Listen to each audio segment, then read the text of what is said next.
El primer punt seria demanar al govern espanyol i al govern català la creació d'un pla de detecció, neteja i eliminació de residus bèl·lics de la batalla de l'Ebre, que actuï en els espais de la comarca de la Terra Alta, on es va produir.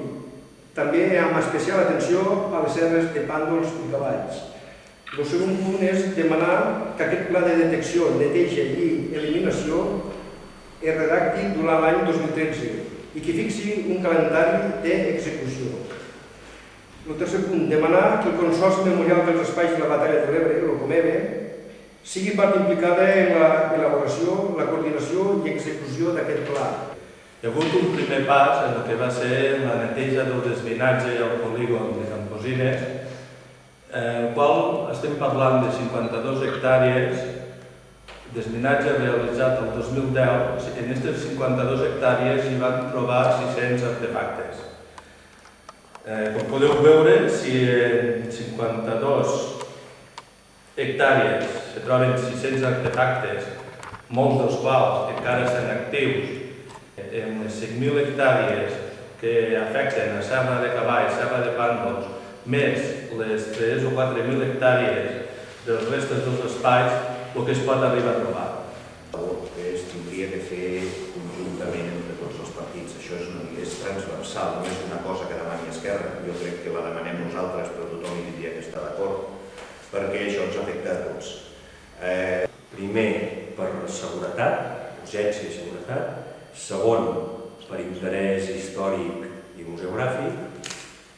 I tercer, per consideracions democràtiques. Nosaltres creiem que aquesta és una feina que ja fa molt de temps que l'exèrcit espanyol hauria d'haver afrontat.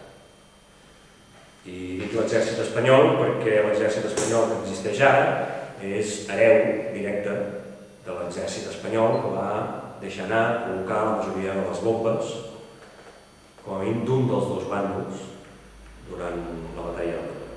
Per tant, entenem que és responsabilitat d'aquest mateix exèrcit netejar tot allò que va ser plantat. L'exèrcit té la tecnologia, té els recursos, té els diners i té la gent, recursos humans també, per fer una neteja d'aquest tipus. I segur que hem calculat un cost aproximat d'entre 300.000 i mig milió d'euros, però bé, és possible que si l'exèrcit s'hi posa, doncs ho puguin fer segons els seus propis pressupostos. El que està clar és que l'exèrcit espanyol gasta cada any tot el pressupost del Ministeri de Defensa, que puja uns 6.000 milions d'euros, i a més, bona part del pressupost d'interior, de recerca i investigació, bona part del pressupost de seguretat social, en total uns 15.000 milions d'euros.